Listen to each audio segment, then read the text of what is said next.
let's get into it. We'll go down to the news desk. And we'll move some screens around because I don't need to look at that one right now. I do need to look at this one, though. All right. Where's my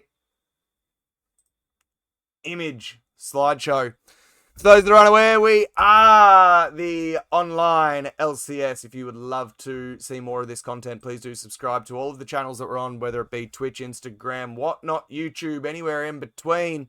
If you get a cute little article from us as well, you now also get some stickers. We should show the stickers. We'll get the stickers soon. But at the start of every show, we run a podcast. At the end of every show, we do a break. Break is pinned and listed 2 boxes of NHL hobby chasing the Mac Daddy. We will have a little chat about him tonight. The news update, like always, a quick squiz at the power rankings and standings, and the break at the end. So, if you remember back to my preseason predictions, one of them was the Buffalo Sabres beating Edmonton in a playoff berth, or a Stanley Cup berth, I should say.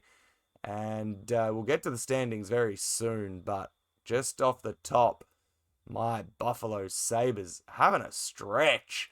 We're approaching the end of the season, which means that playoff berths will start to be clinched. Colorado and Dallas already have the X next to them on the standings. Let's bring that up to have a look at whilst we're talking about it. There they are. So Buffalo on top of the Atlantic. Tampa Bay 4 points behind, and they, like most teams, have had a bit of an up and down few weeks. Canadians and Bruins both equal on 86, with the latter holding the first of the wildcard spots. My yearly honorary team, the Leafs, join the Panthers at the bottom of the division as the cellar dwellers, and the three-peat might officially be dead on the ice. In the Metro, the Hurricanes hold firm, whilst Pittsburgh, Columbus, and somehow the Islanders fighting over second spot in the East. Islanders sitting in the wild card spot also at the moment, holding out the Red Wings from the Atlantic, with the Strangers garbage. The Devils having a stretch to make their draft a bit harder. Don't know why. Vancouver officially eliminated. We'll get to them.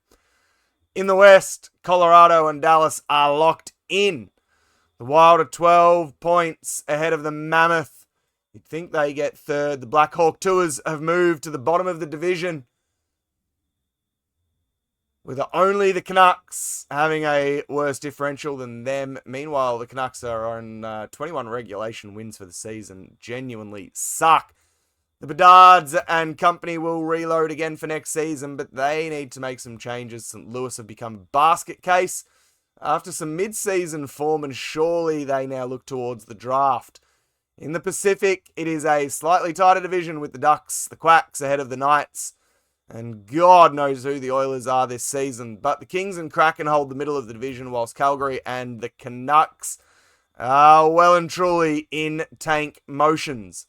San Jose probably out of the wild card race now too, so they might look to strengthen their young core with a big season expected behind wonder kid Macklin Celebrini next year. That young core gets better and better and better. Mac Daddy having a stretch. You know who isn't going to be having a stretch at the end of the season? The Maple Leafs, but even more so than that, our boy, or my boy, Austin Matthews. He's out for the rest of the season with that knee injury, suffering a grade 3 MCL tear in a collision with the Quacker defenseman Radko Gudas. It was ugly, it was dirty, it was disgusting. Jay Cutler. Wilvit. Roy, what's up? The injury occurred. It was a knee-on-knee hit. March 12 forced Matthews to leave the game immediately. Could not put weight on his left leg. Toronto, when something like that happens, go grab the dude who did it and beat 7 shades of shit out of him. Fly the flag. Not one person went over and got into Radko at all. Toronto later confirming the star has gone under the knife estimated 12-week recovery time, effectively ending his regular season and casting doubt on any postseason returns. Well, I don't think Tampa Bay are getting there anyway. Toronto are getting there anyway. Matthews had 53 points in 60 games this season, of course, led the US in the Olympics as well, and the anchor to Toronto's offensive structure and leadership group. The incident also triggered disciplinary action, with Gudas receiving a 5-game suspension. We'll talk a little bit more about that soon. The Maple Leafs now a critical stretch without their captain as the Eastern Conference playoff tightens, and teams are jockey for wildcard positioning and draft spots. You reckon Toronto move him in the offseason, Will? It's a chance. It hasn't been what the Leafs want it to be, that's for sure, that partnership. So Toronto now need to look to other depth scoring veteran leadership core to try and maintain any semblance of a season without one of the league's premier goal scorers, and it remains probably the most significant injury story of the NHL in the little stretch that we've had off. So, no bueno for Austin Matthews and the Leafs. Trade deadline, Will's speaking a little bit about that and what's going to happen with Austin Matthews. But the ripple effects of the 2026 trade deadline continue to influence the playoff picture. Front offices everywhere balancing long-term strategy against immediate postseason opportunity. League executives completed 20 deals involving 33 players ahead of the deadline, with several contenders opting for roster stability rather than blockbuster moves. One of the kind of notable storylines, I guess, was Nashville's decision to retain their veteran core pieces despite modest, not very fantastic playoff odds, reflecting maybe a strategic choice to remain competitive, then pivot towards future assets. Across the league, teams also showed hesitation in the goaltending market. Obviously, Oilers moved off their tender, and that didn't work. Continuing a bit of a trend of limited deadline movement at the position due to system familiarity and I guess chemistry concerns. But meanwhile, the Islanders have gone ahead and gotten Carson Saucy from the Rangers in exchange for a 2026 third-round pick, a move designed to strengthen defensive depth heading into a postseason push. The Islanders, we mentioned, obviously sitting in the wildcard spot. As teams settle into those post-deadline lineups, the impact of those roster decisions will become clearer in the coming weeks as that race intensifies. We spoke about Austin Matthews' injury. He wasn't the only one. There's been a few in the time we've had off. Obviously, it's been a couple of weeks since we've had a show because we went and did some charity work in Bali that you guys all helped with, which we truly appreciated. But the injury news continues to influence lineup stability across the NHL. There's been some high-profile players missing some time. Detroit Red Wings captain Dylan Larkin was injured in early March and is now, I think, a game-time decision. Excuse me, with a lower body injury, creating a bit of a leadership and scoring vacuum during a critical stretch of their schedule. Montreal Canadiens Kirby Datch is also expected to miss a couple with an upper body injury, Gronky. That was sustained against Anaheim. The Oilers lose Draisaitl for an extended period after a lower body injury, adding further uncertainty to the Western Conference race. And there's been a few others. Tampa Bay, Nick Paul highlighted the constant roster adjustments that teams are making and needing to manage late into the season. As that playoff push intensifies, health and depth, critical factors you'd think that will ultimately determine what goes on. Of course, if the Edmonton Oilers are going to go deep with Connor McDavid, you'd think that Draisaitl needs to be there. But not just injury concerns, there is disciplinary actions as well. The one on screen is the other big one. Haven't got the video, just the still, because I didn't have time, given that I got off the red eye this morning. I'm sorry. But player safety rulings are a major talking point across the league. The Department of Player Safety has intensified following recent incidents following the Ducks defenseman Gudas and the Florida forward AJ Greer, both suspended for being genuinely shit blokes. AJ Greer, that is a play that every player from like birth is told you don't do. That is no bueno. And Radko Gudas, obviously, knee on Austin Matthews. Both seriously dirty plays, Flagship and Butts, what's up? But those disciplinary actions based on like intent, injury outcome, player history, they need to redo it. Somehow Radko getting a couple of weeks just doesn't feel enough. They need to wipe that shit out of the game. That was intentional. Austin now obviously misses the rest of the season. That just doesn't fly. Caleb Jones had a 20-game suspension going back to early Feb. He ate a steak that had some performance-enhancing drugs on it. No, he was apparently in injury rehab, and one of the medicines tested positive. The NHL continues to emphasize player safety and consistency in disciplinary rulings, but in a competitive landscape, you've got to get it right, and I think both of them are getting off very, very light.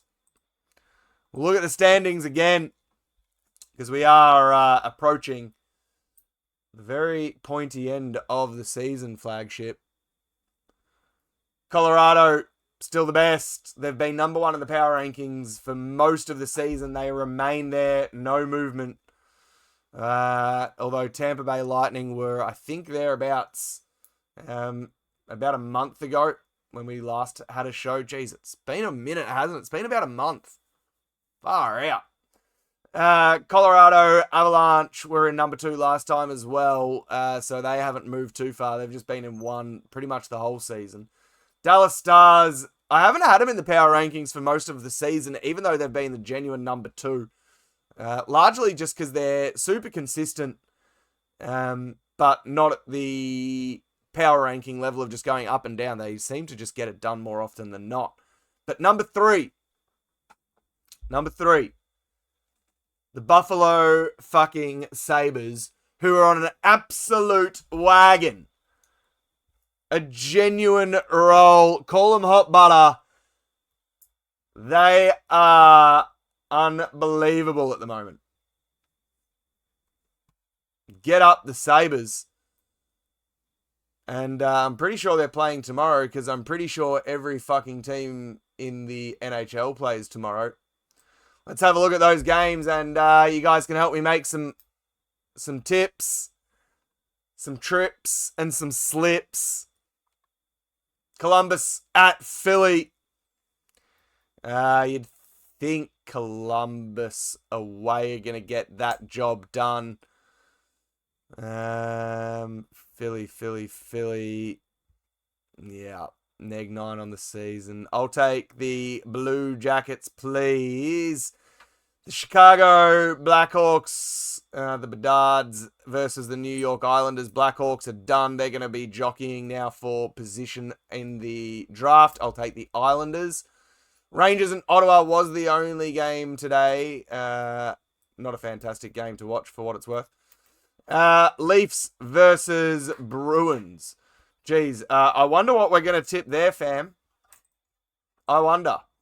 Let's take the Bruins at home easily. The Hurricanes and the Canadians. That'll be closer than most people think. I might actually take the Habs at home. Red Wings hosting Ottawa, who, yes, were the only game today. They got up 2-1 over the very shit Rangers, who are every bit of tanking. Habs in OT. Yeah, I don't mind that, Will. Senators versus Red Wings. Fuck, Detroit have become really disappointing over the last 2 months. Ottawa Senators obviously getting a win today, but it was over the Rangers, who just don't matter. Ian Lapp, I think I'll take the Red Wings at home. Kraken at Florida. I don't know how Florida are the favourites here, to be honest, albeit that it is at home for them. They've been a basket case. The three-peat might be done. Their final push is now, if it's going to happen. The Kraken sitting somewhere in the middle and not doing much either. Maybe that's why. I'll take the Panthers at home, but I'm not a huge fan of them being the favourite, to be honest. Avalanche versus the Penguins. That's going to be an Avalanche win, you'd think. They are storming. Wild versus Tampa Bay. I like Tampa Bay there. I'll take Tampa Bay. They're going in the favorites anyway. Devils at Stars. Stars are going to win that one. San Jose Sharks at Nashville. Nashville not making much of a change at the deadline and just banking on what they've got. San Jose probably out of the wild card picture now, so you'd think they might back it off a little bit. I don't mind the Sharks to win this, though. I'm going to take them as the underdog. Knights at Winnipeg. Tough one to pick. Knights not bad away. Jets genuinely suck. Give me the Knights. St. Louis Blues have genuinely shit the bed in the back half of the season. The Capitals, give me Ovi. Kings and the Flames. Flames at home have got the tank job completely well and truly set in, so I'll take the Kings there. Oilers and the Mammoth. I'm going to take the Oilers as an underdog away without Draisaitl, but watch for Connor McJesus to go bananas. And last game would be the Ducks, the Quacks versus the Cucks. That's an easy one to pick. That is a 15-leg multi, bet responsibly, $4,207. Over got to 1,000. Anya Boo. How are you? I always like saying that. It rolls off the tongue so nicely. It is something that I enjoy saying. Well, we're on the way to 1,000 as well, Will. What are we up to? 917 followers or something like that. Feel free to make offers on the break that's listed as well, guys. If you want to grab one of the teams that's there, please feel free to. It is the best way to support the podcast and support what we do. Speaking of podcasts, whilst I was in Perth, I was asked to jump on a podcast with a group called Pop Influenced, talking about trading cards. It should be up in a couple of weeks. I'll drop the link into all the platforms like our Discord so you guys can give it a listen. Talking trading cards, talking the culture and where it's going in the future, where we've come from. Should be a good potty. The Diva runs it. Pop Influenced. It's on Spotify and all that jazz. If you haven't already, go give it a follow and check them out. They wanted to do a trading card podcast, and so they invited me on, and I said yes. But the Diva also heavily involved in the greater culture of hip-hop and cinema and all sorts of stuff. Really, really cool potty and really cool chick, the Diva. Get amongst it. Doodle-doo. All right, let's get back to the potty. Where are we up to? We've diverted a little bit. We've done the news. We've done my tips. A $4,200 multi, bet responsibly. And if we put $2 on it, there's another Bali trip. Done. We've done the power rankings. Spoke about how much Radko Gudas is a piece of shit and Austin Matthews is every right to want to go smack him. But the Leafs not even backing him up is just shit. That is a culture problem that needs to change ASAP.